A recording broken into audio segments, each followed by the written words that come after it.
సావుకారు గారా, సావుకారా, ఏంటి సావుకారు గారా? మీరు ఎంత మోసం చేస్తారని అనుకోలేదండి. మోసమా? నేనా? ఏం మోసం? అదేంటండి, కొబ్బరికాయలు రేటు పెరిగితే నేను వేసిన కొబ్బరికాయలకి పాత రేటు ఇచ్చారా? పాత రేటా? మరి కొత్త రేటు ఎవరు ఇచ్చేస్తాడు నీకు? కొత్త రేట్ ఏంటి? ఇప్పుడు రేటు పెరిగింది చూడలేదండి. నాకు తెలియదు అనుకుంటా, మా ఆవిడ చెప్పింది. రేయ్, ఇప్పుడు నా దగ్గర పెట్టుబడికి డబ్బులు ఎట్టుకెళ్ళి ఎన్నాళ్ళయింది? 5 నెలలు అయింది. 5 నెలలు అయింది కదా. 5 నెలల క్రితం రేట్ ఎంత ఉంది? ఉంది. పాత రేటేనా? దానికి ఏమైనా వడ్డీ తీసుకున్నానా? వడ్డీ ఇచ్చావా?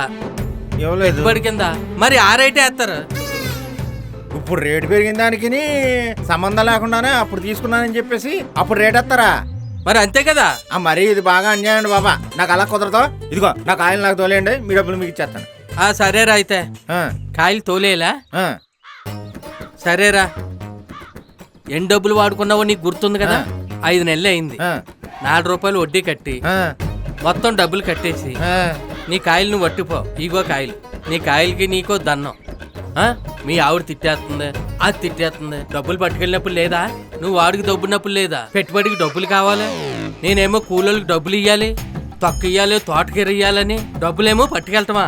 ఇచ్చిదాకానేమో గుమ్మ ముందర వచ్చి కూర్చుంటామా? మాకు గ్యాప్ ఇస్తారా? ఊళ్ళో అందరి దగ్గర కూడా ఇలాగ తీసుకుంటున్నారా? అందరి దగ్గర ఇంతే.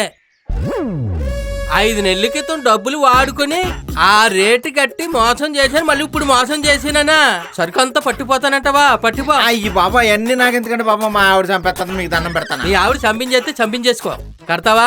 4 రూపాయలు వడ్డీ కట్టి నువ్వు శుభ్రంగా డబ్బులన్నీ ఇచ్చేయి. ఇదంతా నాకు తెలియదు, ఇస్తానంటారా ఏమనంటారా చెప్పండి నాకు. నేను ఒకటే మాటరా, 4 రూపాయలు వడ్డీ కట్టి నేను ఇచ్చిన పెట్టుబడి ఎంత ఉందో మొత్తం కట్టేసి తోలుకెళ్ళిపో. ఎలా? ఇంకొకసారి పెట్టుబడిని గుమ్మం పెట్టి అడిగెట్టేవా అప్పుడు చెప్తాను నీ పని. ఇలా మా ఆవిడ తీసుకొస్తాను ఉండండి. మీ సంగతి ఎలా కదా, మా ఆవిడ సంగతి తెలియదు, అప్పుడు తెలుస్తుంది.